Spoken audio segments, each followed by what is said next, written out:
after the move low we saw last week in the U.S. dollar, the greenback, it's got to be, well, at the top of the list in terms of one of the products you're going to be watching this week. Oh, definitely. I mean, we've seen the odds of recession, they're continuing to fade. Inflation readings are continuing to cool. The weaker dollar has propped up a lot of different commodities, and commodity prices should also increase commodity exports.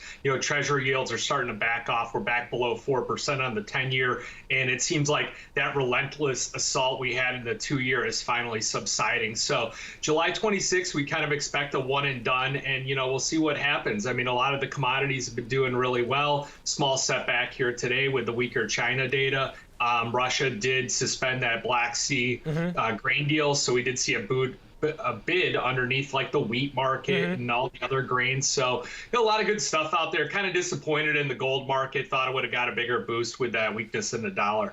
Yeah, we're going to talk a little bit about some of those commodities later, and it was interesting to see the grains get a lift because they actually sold off in reaction to that WASDE, as I remember. But, in terms of the dollar, I keep chalking up some of the weakness to strengthen the foreign currencies because there's been quite the disconnect between rates. If we could just pull this chart real quick as you address what we're seeing here. I mean, you've got the dollar on the left side, again, getting back to my chart of the day, but look at the 10-year yield on the right side of the screen. I mean, it's holding up pretty firm, just recently testing the March highs. If the dollar was back to the March highs, it'd have been up around 106.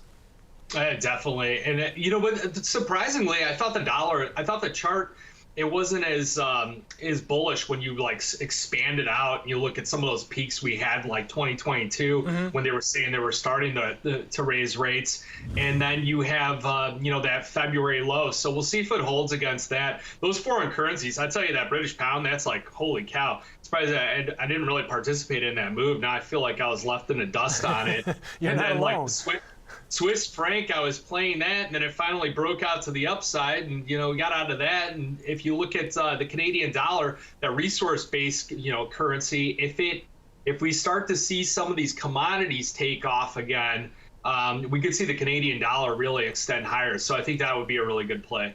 I just real quick, give me a second. I want to pull a couple charts here to your point in terms of some of the strength we've seen. Here's the Swiss. It has been one of those currencies that I jokingly say, blindfold, throw a dart, you're going to hit one that's been rallying against the U.S. dollar. You also have the Canadian dollar, not as strong, but yes, into new highs for the year, and you can see that again. And then I just want to point to, in terms of what I imagine you're talking about the February low for the U.S. dollar from 2022. That was back around that, what was it, 97, 95, it looks like handle. Is that the area you're watching, Phil?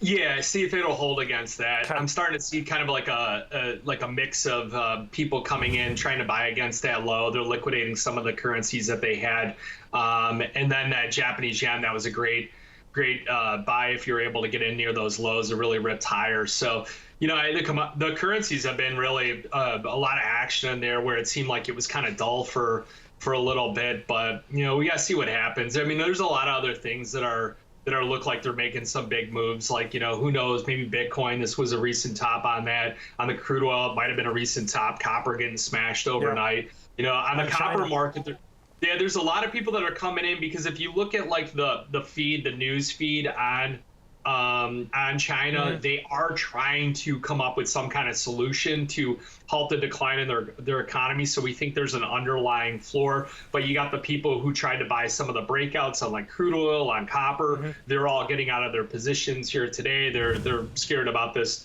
couple days sell off or one big day sell off in copper. And then you got other people that are looking at it like, they've been in this thing for a while. They've been in crude oil since the mid 60s. They've been in copper since, 365. And, they're looking at this pullback as a good spot to add. Yeah, it seems like the news enough to spark some short covering in terms of expectations of stimulus to come on disappointing data, but not necessarily enough to promote any or provoke any follow-through initiative type buying.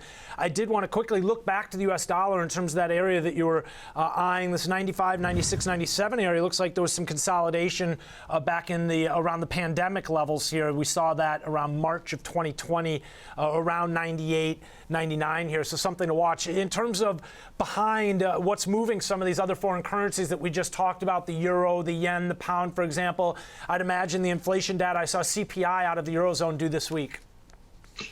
Yeah, we're going to be keeping an eye on that. There's a lot of foreign data that's going to be, even like Canada, they've got CPI coming out. So we'll see if those things start to heat up. Really, it's a matter of seeing are they the leader or are they the lagger on how inflation is going? But I think inflation across the board, it's really come down quite a bit. We are seeing some elevated movements in a lot of the commodities, but it's not like at those like obscene levels we saw, the onslaught of the conflict, which I think was one of the things that in the loose money that really drove that market up. I think that credit is tightening, so people are going to be, spending less. The labor market is really, is real strong right now. So I think things are going to just kind of like level off here as far as inflation's concerned, and that again, the odds of the recession, those are starting to fade away. So I think that we got a nice, good spot for the economy to start to recover and expand even further.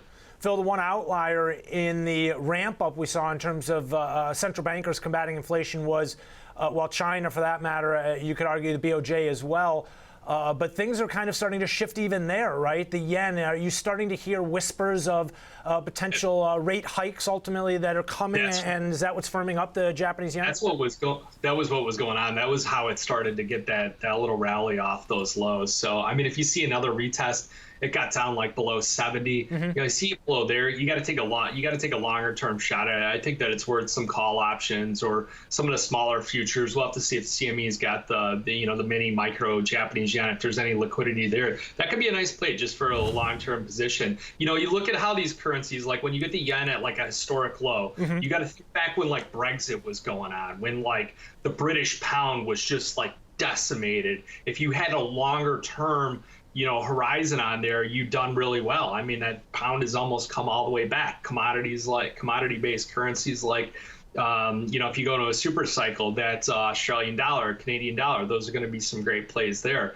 So if the precious metals can get lift off, you're going to see a Swiss franc extend its gains. So, a lot of times you look at these currencies and you look at like who their friends are as far as, what commodities relate to it or what different underlying themes are there. You take the underlying theme, you leverage it with the currency, and you come out real well. I like that. That's why we focus on them. We oftentimes call them the products that are at the epicenter of many of these moves that we see, or the relationships that they share ultimately. And taking a look here at the Bank of Japan, or I'm sorry, I keep saying the Bank of Japan, the Japanese yen, the rally we've seen there off the lows back up to 73. And just a quick look at where we are on the bigger picture here. You can see that it is just a bit of a retracement here and kind of into the middle of the range that we've been in. Longer term, the yen has been and continues to be under pressure. Phil, we're in this Fed blackout period. Quick thought from you before we let you get out of here in terms of expectations into next week's FOMC. We've got some other central bank activity on the radar to keep an eye on.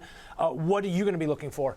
July 26th, one and done. I think it's over with. Okay. I'm already starting to see people talk about like next March would be when the first rate cut is going to come in. So, I think that we can see the light at the end of the tunnel, and I think that'll be a risk on for assets. Even with jobs and labor conditions, if they remain as tight as they are here, Phil?